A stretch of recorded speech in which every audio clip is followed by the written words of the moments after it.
Hi, everybody, for this episode of A Guy with a Scarf.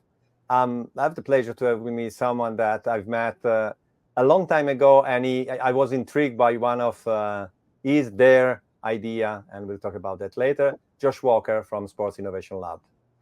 Ciao, Josh. Ciao, Carlo. Good to see you, my friend. Where are you? Are you Colorado in the mountains, ready to ski, or that's the look? It's getting cold. I'm in Vermont, so Oh, wow. those who know New England well know that we have some small hills here, and we have terrible skiing in the winter. But it's definitely getting chilly. Yeah, we have beautiful leaves now. So if you're ready to do some leaf peeping, that now is the time. Okay, so as I mentioned, I think Josh and the Sports Innovation Lab enter my radar when they were talking about the fluid fan. I wouldn't remember the year, but I think it was still a moment where everybody was talking about, media rights, sponsorship, and maybe technology. And I kind of align with this focus on fans early on in the evolution of our ecosystem. But I think, Josh, you can tell us about you, Sport Innovation Lab, the fluid fan. Yeah, happy to. I mean, I think the evolution of our company has pretty much mirrored the evolution of the industry. So we started out talking about sports technology. The reason we were called the Sports Innovation Lab was we actually believed at some point we were going to spin up a bunch of different companies to solve the problem for tech and digital innovation for sports. So we started with quantified athlete, a lot of the human wearables, biometrics, and biomechanics stuff. We talked about stadium technology. We talked about the evolution of immersive media within broadcasting. And then we talked about how data was changing the landscape for sponsorship. So we touched all of those areas, but what the clients kept coming back to us and saying is, well, we don't know who our fans are. Mm-hmm. And you didn't need to be a rocket scientist to keep coming back to the same problem, the same issue, which is that sports organizations generally didn't know who their fans were because they were loaning their brand out to everybody else. So if you think about it, the ticketing data is at Ticketmaster, StubHub, and SeatGeek. The broadcast data is with NBC or ESPN or Hulu. The merchandise data is with Fanatics or New Era or Bauer. So they weren't getting a full picture of who their customers were. And we figured that we could play a very important role in helping them identify who the future fan was. And we wound up calling them the fluid fan. And that definition is really stuck within the industry. A lot of people use that terminology. And I'll define it because it'll probably make its way into our conversation quite a bit. But the fluid fan is open to change, which means that they are willing to watch a Premier League game if they live in the US. They're Bundesliga fan and they're watching the NFL. They want to seek out new experiences. So that's one part of the fluid fan definition. The other part of the fluid fan definition is that they're empowered to choose. They, as consumers, all have this in their fingertips at all times. And so they can choose whatever experience they want. They want to watch something in vertical. They can go on to TikTok and, Snapchat and all the different social platforms. They could be gaming on an Xbox or a PlayStation. So they can engage in different ways. So they're empowered to choose how they engage with a property or a brand. And then the final piece of the fluid fan definition is that they're constantly evolving. And this is the thing that drives our industry crazy because with every new technology, Apple releases a new headset, Meta releases a new headset, Cosm builds a new venue. There's all kinds of new ways to engage. So once you think you figured out what the fans want, they actually change their preferences and engage with the brand in a new way. And one thing that always fascinates me with names, with terminology, do you remember how the idea of fluid came up? Do you remember the moment you said, we should call it fluid fan? I don't know. Sorry, that's my curiosity. I don't know if anybody cares, but I do normally. Well, it was around 2017. The team was working on a number of different ideas, and basically, it actually mirrors society. Like that, gender definitions are fluid. There's a lot of ethnicity definitions that are fluid. Our own identity is tied to sports. So when I grew up, I was a Yankees fan and a Dallas Cowboys fan. And that was part of my identity. Like I wore the jerseys. I went to school. My friends know it. My college buddies still tease me about those teams. That's part of who I am.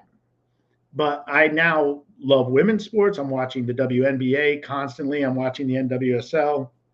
I partnered with a professional hockey player, and Angela got me involved in hockey. Yeah. And now I play hockey. Now I love hockey. Now I understand hockey. So my identity and my sports preferences have completely changed too. So I'm very fluid in what I like to consume on TV on the weekends. Yeah, absolutely. And if you look at the industry now, where is your attention? Where is focus now? Well, it ties back to what we figured out when we understood that people didn't know who the fans were. We figured out that if they didn't have the data to understand who their customers were, that one of the ways we could accelerate innovation across the industry was by providing them with that data. So we are a venture capital backed company. We used that investment to buy, license, and acquire unique data sources, right? So we know everything that consumers in the US spend their money on by using credit card and debit card information. We've used our brand and our reputation and our trust to bring in other data sets from youth sports organizations, fantasy sports organizations, sports betting, and media companies. So we are now taking all of that and putting it in what we call the sports data cloud.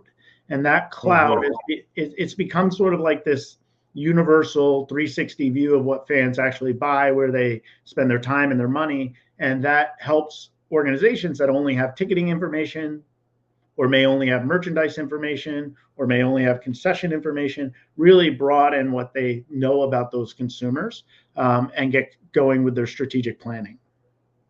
And how are you? So who are your clients in this ecosystem? Well, as you know, because you've been working in sports for a long time, the ecosystem is actually pretty diverse. So we service the entire ecosystem, and it makes sense that we do that, because the brands that sponsor teams want to know, are they sponsoring the right clubs? Are they on the right media platforms? So the brands are a very big part of what we do. So you have people in our ecosystem like Kellanova, you have people in our ecosystem like Intel and Visa, and the brands are all over our business. Then you have the agencies themselves. So we just did a big partnership with Dentsu. We've been working with Octagon for years. Those agencies want to know, are they writing the right campaigns? Are they building the right things? Are they doing the right media planning for their clients? We work with the media companies. We work with ESPN and NBC and all the different sort of platforms that are streaming this media, because they want to know, are they targeting those consumers with the right ads at the right time? And then the final piece, of course, is the teams in the league. So we do work with the NBA, with the NFL, with the NHL, and we've continued to do that, as we've been running our business over the last 7 years. And not in a sporting sense, but if we look at the big US leagues, can you do for me a quick resume of they're doing now? Because in the end, you think, okay, the NFL seems to be doing fantastic. From my point of view, which is subjective, and from your, obviously, I'm so immersed in American culture in general that I'm a bit there. 10% I'm there, but the NFL seems to be amazing. I think I'm about 10%. NBA seems innovating. I don't know. Tell me your take. Would be yeah, I'm about 10% on your side of the pond as well. I mean, so I think, look, here in the US, the priority is first party data. So the NFL is now starting their NFL ID. If you go to the NBA website, they have the NBA ID. If you talk to Major League Baseball executives, they're trying to create a player persona that they're calling the passport or something like that, and you're going to be carrying your player and fan profile with you. All of that urgency is around them owning their customer. So even if viewership is going down, or if it's staying flat, what they believe, and they're probably very right about this, is if they get a better picture of who their fans are, they'll have an asset in addition to their rights that is future-proofing their business. And I think that's why you see private equity getting involved in sports. I think that's why there's a tremendous amount of confidence that these media rights will hold their value over time. Because these are properties that do command the fans' attention and have a large number of opportunities to collect data from them. And one thing that you could explain is not completely related to this. I think what would be useful to know on this side of the fund, what is the impact of NIL for college athletes? Can you quickly explain for everybody? And you think it has an impact in the dynamics of the economics of the ecosystem? Yeah, NIL is name, image, and likeness. And for those who aren't familiar with the way it works, is an athlete emerging from college and amateur sports wasn't able to make money off of their name, image, or likeness. So if you were an outstanding amateur or college football player, baseball player, or hockey player, you weren't able to make money until you went pro. And so that limited your opportunities to be economically successful. And if you didn't make it into the pros, you were really just, getting a free education or subsidized education in the US. Now, name, image, and likeness rules have changed significantly. So as an amateur athlete, you can get endorsements.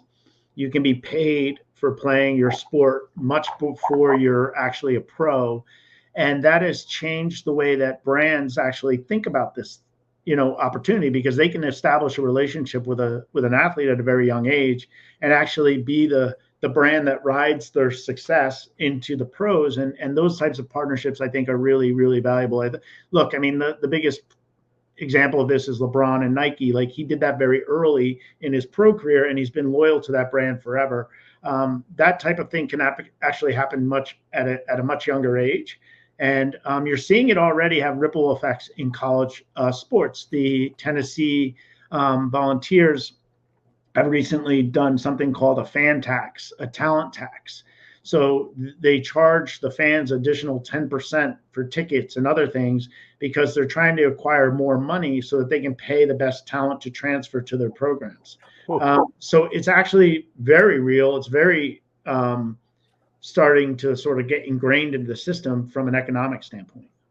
But does it, with the huge impact, especially on that part of the population in terms of age, that social media now has, do you think there is also a dynamic where you may be more valuable in that sense, even if you're not the best player, because you're better, persona on social? Can it be somehow dangerous? Dangerous, maybe. Certainly true. Sorry, I meant gentle for the athlete themselves, that where they lose a bit. Where they lose focus, or what? Yeah, they lose focus. You think? I don't know. I mean, I just think there's a reality that some of these athletes don't have the same economic. Look, take gymnastics. The LSU star Dunn, she was phenomenal at creating a social media persona, and she's made millions. And there's not a real, we talk about these, pathways for athletes. There's not a real strong pathway unless you're an Olympic gymnastics superstar. And then even then, you've got like every 4 years you can kind of. So anyway, she made a ton of money. There's some women basketball players in Miami that have done a phenomenal job, that have monetized themselves so well that they went back to playing. So there's something we see. Yeah, there's something we see with the younger athletes, that when they're savvy on social media, this name, image, and likeness thing is really an unlock for them. Mm-hmm. Because one of the things we recently discussing in Europe with football players, because a lot of clubs, and when you see one, you see it's the crazy talent, 16 years old, playing Serie A, playing Premier League, playing La Liga. But when it's more team doing it, you start thinking, okay, there's a pattern. And it seems that the reason this is for the clubs, because they can then create more value on the players. So if obviously it has to be a big talent, but if you push up someone at 16, the value is increasing like a lot at an early age. So it seems more a club player value game than anything else. But in many sports, we see younger and younger athletes, I think. I think it mirrors something you probably all also see in European football and in other sports. Here in the US, you get a player from Japan because you want to unlock the Japanese market. You get a player from, so I think what the younger players do is it unlocks that younger generation. So even if they're not the best talent, you want them in your system sooner. So I think you're appealing to a younger audience, and they're watching those players on different platforms, and they're engaging, and they're becoming a fan much earlier in their life. And in terms of platforms, do you have an idea, again, without going too much in the media, but in social, do you see different kind of fans using different platforms, or no? It's like everybody use whatever platform, and all the sports are in all platforms, so it's quite even. No, I mean, from our data, we don't follow like what apps people click on or how long they're on those apps, or we don't see what they search for. We're not a social media listening company. There are other companies that do that. What we see in the data is their subscriptions. So I know if they're subscribing to Hulu, Netflix, ESPN Plus, Fubo, Flow Sports, you name it, and that is very, very clear. I mean, most of the fans that are really strong fans for one league or another, they are actually maintaining 4 to 6 different OTT streaming platforms, and that's very expensive. And B, it reflects what the leagues are doing in terms of their rights. They're diversifying their rights because they can't make a one-horse bet, right? They can't be like, we're all in on ESPN. Apple was unique in the sense that they took MLS and they're like, MLS, no, that's it.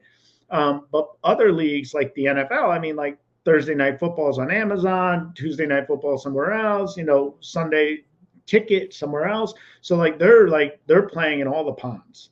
So it's really interesting to see how that affects fan behavior in terms of how much they actually have to buy to follow the teams they want. But Steam, even if subscription fatigue is clear, especially I think I have 17 subscriptions, but obviously it's my job. So I think for sport maybe it's the one place where you still maybe not happy to do it, but at the end fans are doing it. Especially if it connects with sports betting. That's where like you see the concentric circles. If you're a sports bettor, sports betting, sports streaming, they overlap, and you tend to have a large number of subscriptions. Excuse me. Yeah. Okay. I think it's already valuable what we had. Is there any angle more in general that you want to cover on this, on sport in general? Well, I think again, like what we're seeing is this pattern in consumer behavior that the brands are paying a lot of attention to now. Like the whole women's sports angle in the U.S. The data that we put out 3 years ago said that fans were really eager to watch women's sports. We could see that. We could see that they were on League Pass for the WNBA, and they were staying on League Pass after the season was over. We were seeing that they were buying merchandise from all these random places that you wouldn't assume they would buy sports merchandise from. Spotify and Shopify and off the podcasts and things like that. And they were like, well, why are they going from here to Fanatics, and why are they doing all this stuff? And then you could see that there wasn't enough inventory. So there's a large part of this, like the industry's catching up now with the demand that they're able to measure.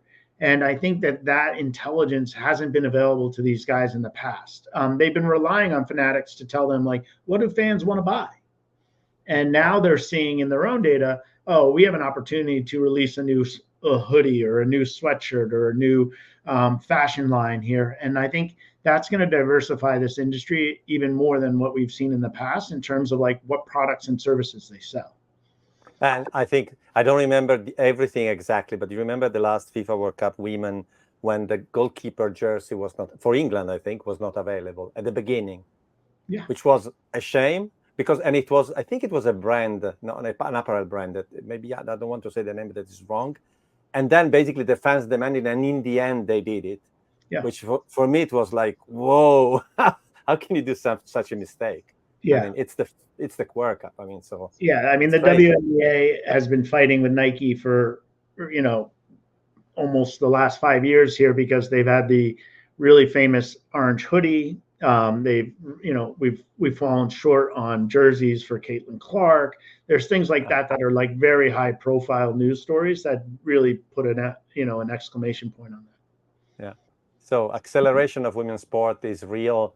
Is not something we do because it's right to do. It's really happening. And I think definitely happening. Plenty of examples around volleyball, hockey, every different sport. It's not just one. And it's really pushing up these valuations of these clubs, which again will let the players get paid more, fly on chartered jets instead of commercial, things like that. And on the other end, what you think is the coming in the next few years? Do you have any sense? With not a prediction, but a scenario, if you want.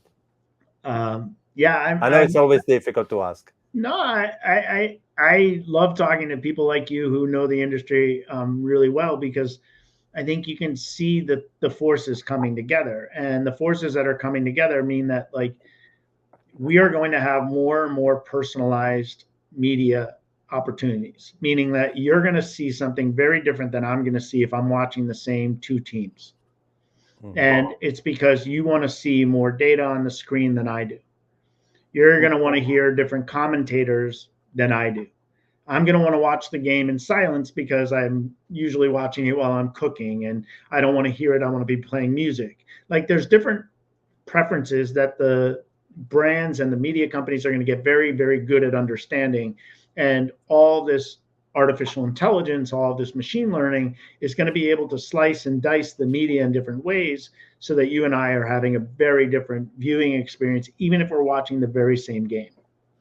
And just because you said that, I was thinking, would you say something that I've heard, not said in these terms, but there is a positive feeling about sport as a whole? Do you think sport is unbeatable? In terms of whatever else is happening? I do. I think it's ingrained in all of our cultures. I think if I were to go back to school and study this, I would do it from a sociological perspective, right? Because I'd be very fascinated in how generational fandom differs in different geographies.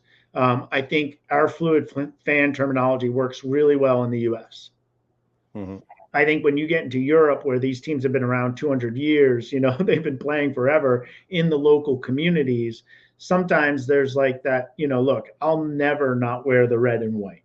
I'll never not bleed, black and orange. Like, whatever it is, I think that there's a much tighter sort of cultural and local and even societal connection to those teams than we do in the US, where your players move around, so you move around. You're not a lifelong Yankees fan. You might be now a Mets fan because your favorite player moved.